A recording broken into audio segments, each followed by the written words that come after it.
Hi, my name's PastorDoostyn. Thank you so much for clicking on this video and for joining me for this journey as we read through the entire Bible in 1 year, one day at a time. In each of these videos, I'll be reading 3 or 4 chapters. I'm reading out of the ESV. I hope you enjoy this. Like and subscribe for more, and you can expect a new video every morning at 8 a.m. all throughout 2024. Let's get into the reading. God bless you. Genesis chapter 14. In the days of Amraphel, king of Shinar, Arioch, king of Elasar, Chedorlaomer, king of Elam, and Tidal, king of Goim, these kings made war with Bera, king of Sodom, Bersha, king of Gomorrah, Shinab, king of Admah, Shemeber, king of Zeboim, and the king of Bela, that is Zoar. And all these joined forces in the valley of Siddim, that is the Salt Sea. 12 years they had served Chedorlaomer, but in the 13th year they rebelled. In the 14th year, Chedorlaomer and the kings who were with him came and defeated the Rephaim in Ashtaroth Karnaim, the Zuzim in Ham, and Emim in Shava Kiriathim, and the Horites in their hill country of Seir as far as El Paran on the border of the wilderness. Then they turned back and came to En-Mishpat, that is Kadesh, and defeated all the country of the Amalekites, and also the Amorites who were dwelling in Hazazon Tamar. Then the king of Sodom, the king of Gomorrah, the king of Admah, the king of Zeboim, the king of Bela, that is Zoar, went out, and they joined battle in the valley of Siddim with Chedorlaomer, king of Elam, Tidal, king of Goim, Amraphel, king of Shinar, and Arioch, king of Elasar, 4 kings against 5. Now the valley of Siddim was full of bitumen pits, and as the kings of Sodom and Gomorrah fled, some fell into them, and the rest fled into the hill country. So the enemy took all the possessions of Sodom and Gomorrah and all their provisions and went their way. They also took Lot, the son of Abram's brother, who was dwelling in Sodom, and his possessions and went their way. Then one who had escaped came and told Abram the Hebrew, who was living by the oaks of Mamre the Amorite, brother of Eshcol and Aner. These were allies of Abram. When Abram heard that his kinsmen had been taken captive, he led forth his trained men, born in his house, 318 of them, and went in pursuit as far as Dan. And he divided his forces against them by night, he and his servants, and defeated them and pursued them to Hobah, north of Damascus. Then he brought back all the possessions, and also brought back his kinsman Lot with his possessions, and the women and the people.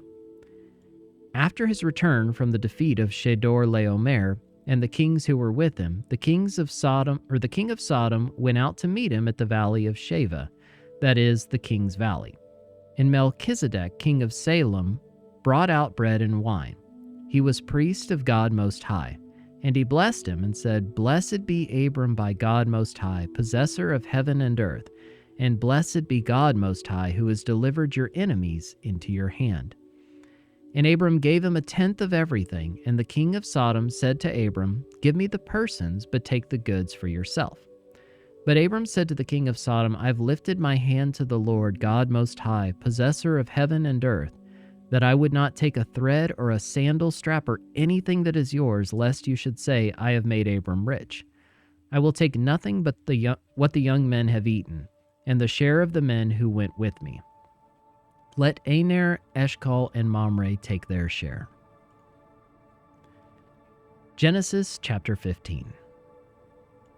After these things, the word of the Lord came to Abram in a vision. Fear not, Abram, I am your shield. Your reward shall be very great.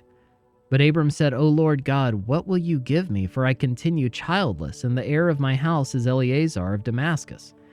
And Abram said, Behold, you have given me no offspring, and a member of my household will be my heir.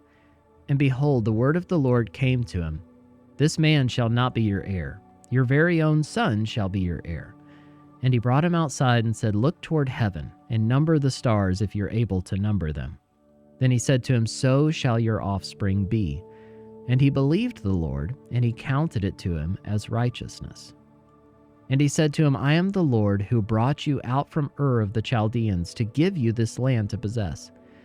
But he said, O Lord God, how am I to know that I shall possess it?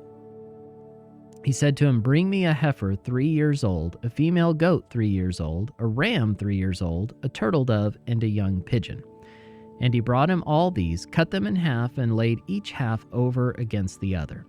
But he did not cut the birds in half. And when birds of prey came down on the carcasses, Abram drove them away. As the sun was going down, a deep sleep fell on Abram. And behold, dreadful and great darkness fell upon him. Then the Lord said to Abram, Know for certain that your offspring will be sojourners in a land that is not theirs, and will be servants there, and they will be afflicted for 400 years. But I will bring judgment on the nation that they serve, and afterward they shall come out with great possessions. As for you, you shall go to your fathers in peace. You shall be buried in a good old age. And they shall come back here in the 4th generation, for the iniquity of the Amorites is not yet complete.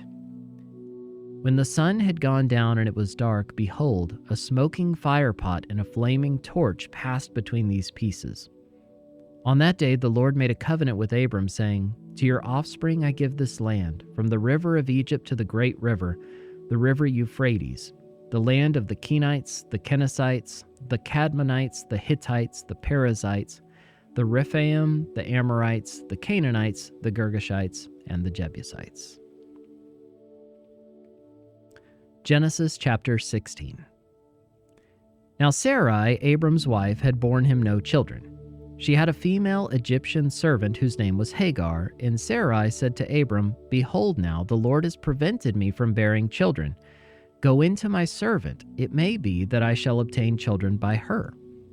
And Abram listened to the voice of Sarai.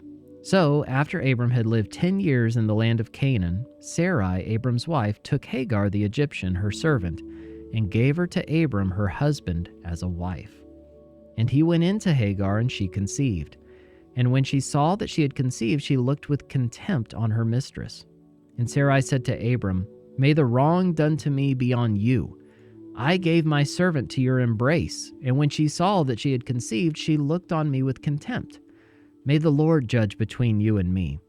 But Abram said to Sarai, Behold, your servant is in your power. Do to her as you please.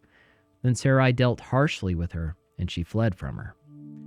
The angel of the Lord found her by a spring of water in the wilderness, the spring on the way to Shur.